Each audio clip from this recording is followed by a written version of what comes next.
Just wanted to let you know I am not responsible if you end up burning your house down, tearing up your wood stove by doing this. I'm just showing you that this worked for me, and hopefully it'll work for you. Yeah, I do not want to be responsible if it causes a fire, if your girlfriend leaves you, if your dog bites you, or anything else that may occur. Please do not hold me responsible. Thank you. Well, I'm having a little bit of trouble keeping the fires going in my wood stove. I feel like my catalytic converter might be starting to get a little clogged, and my catalytic converter is welded inside of here, so I don't have a way that I can remove it to clean it, that sort of thing.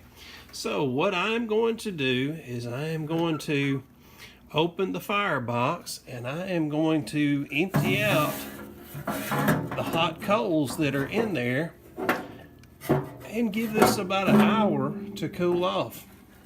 So once I get all the hot coals out of here, put them in this box, I'll take this box outside and let it sit outside and smoke up outside instead of in the house. And these hot coals that are in here, I'll be able to take these right back out of here and put them back into the wood stove so I can start my fire a little easier. But what I do want to do is I want to get the hot out of here so that this thing can cool down for about 30 minutes to an hour, and once it gets to the point that it's cool to the touch, I'll be able to try to clean out the catalytic converter, and I'll show you how without having to unweld it and make any major changes. Basically, it's going to take a vacuum and a couple of small things that I got here at the house. And I had some leather gloves handy so that I was able to pick this up and not have to worry about burning my hands. And I brought it outside and set it down on the gravel. And I don't know if you can see the smoke coming out of there, but it did smoke up the house a little bit. So I do suggest having a window open, a door open maybe, and even having a fan blow wouldn't hurt any. But blowing the smoke out of the house. But I've got all the hot coals and ashes out of there, and as soon as this wood stove gets cooled down, I'll get to the next portion of this. I got a feeling somebody's not gonna like all this noise with this shop vac I'm about to make. This good little dream she's got going is about to come to an end. Yeah, Diddy's about to put on the vacuum. Okay, what I'm doing now is I got a little piece of kindling here. It's about the size of a drumstick. And what I've done is I have beat on the pipe here just to try to get some of the soot to fall down. That's creosote and whatnot that is stuck on this pipe here. I cleaned it out with the brush, got up on the roof and cleaned it all the way out, but I know that there is a little bit in there because as I tapped all up and down this pipe, I could hear some fall in there. So now what I'm going to do is I can take one hand on this side of the damper and one on the other side, and I will lift this pipe straight out of the wood stove top here. All right, what I have done is I have just set it over to the side, and yes, you can see that there is some flakes that have fallen there. It's not as bad as it looks maybe on camera because this is not very deep. It's just about 1/8 of an inch, maybe at best 1/4 of an inch, somewhere around in there. But anyway, it's just a little bit.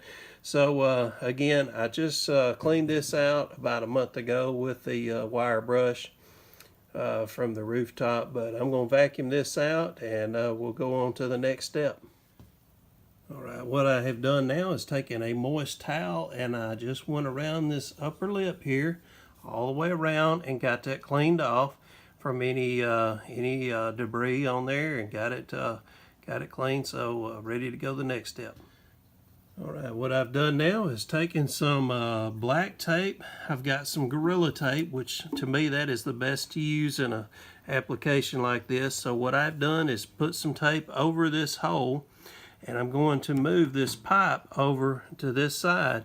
I've got to be careful to not rip this off or injure it any, so I've got to hold pressure upward as I move it over, and I'll lay it across here and continue taping up over the hole.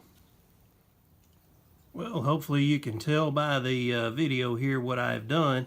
I have completely black taped over the hole on top of the wood stove, and I have used this Gorilla Tape to do it.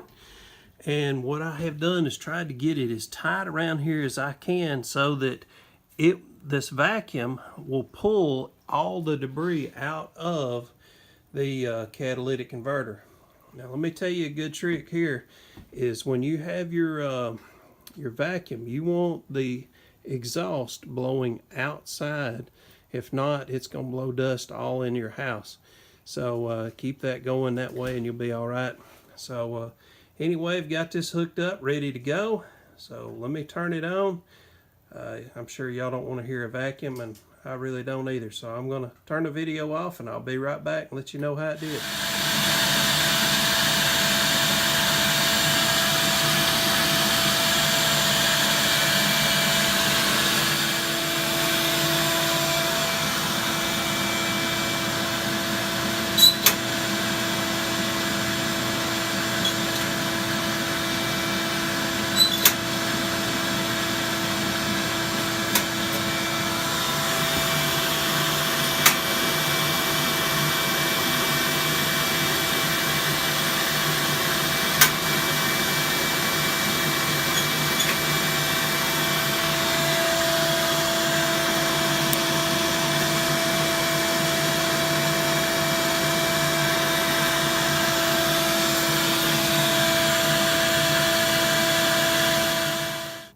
I turned it off for a second, but when I turn it back on, see if you can see the suction pull that back down, and you can tell that it's definitely pulling some junk out of there.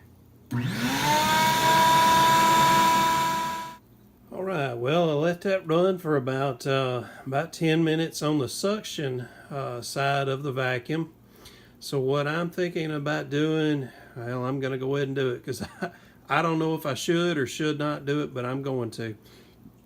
I'm going to take the hose from the vacuum and I'm going to put it on the reverse side, so where it's blowing through. That way, if I've not got to see how this catalytic converter works, but what I don't want it to do is just suck everything to the catalytic converter and make it stop up. So I'm thinking now that if I turn it on the blower section, that maybe it will blow anything out that was unable to come through it.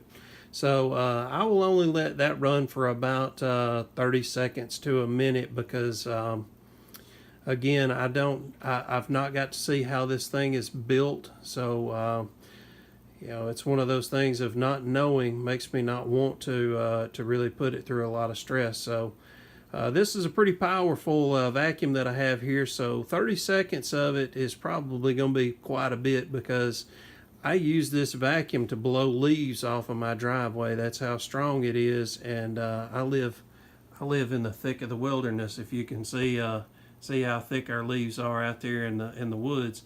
But anyway, it's a very strong vacuum, so I'm going to turn that on the blower section for about 30 seconds, and then I should be done. Well, I got a fire going in here. It's only been, I don't know, maybe 30 seconds since I set the match to it, and you can tell that it's already wanting to spread in there good. Beforehand, I would have a lot of smoldering going on, and now you can tell that, yeah, it's really doing what I would expect it to do as a wood stove. And of course, I've got this pulled out, and that allows it to breathe and everything. And it was not really showing a whole lot of difference when I would pull that out beforehand. So unless I get anything different, this is pretty much it. So hey folks, I sure appreciate y'all watching. And if y'all hit the subscribe on here, I'll show y'all all kinds of other cool stuff down the road. So thanks for watching. Hope y'all have a great day. See y'all soon. Bye-bye.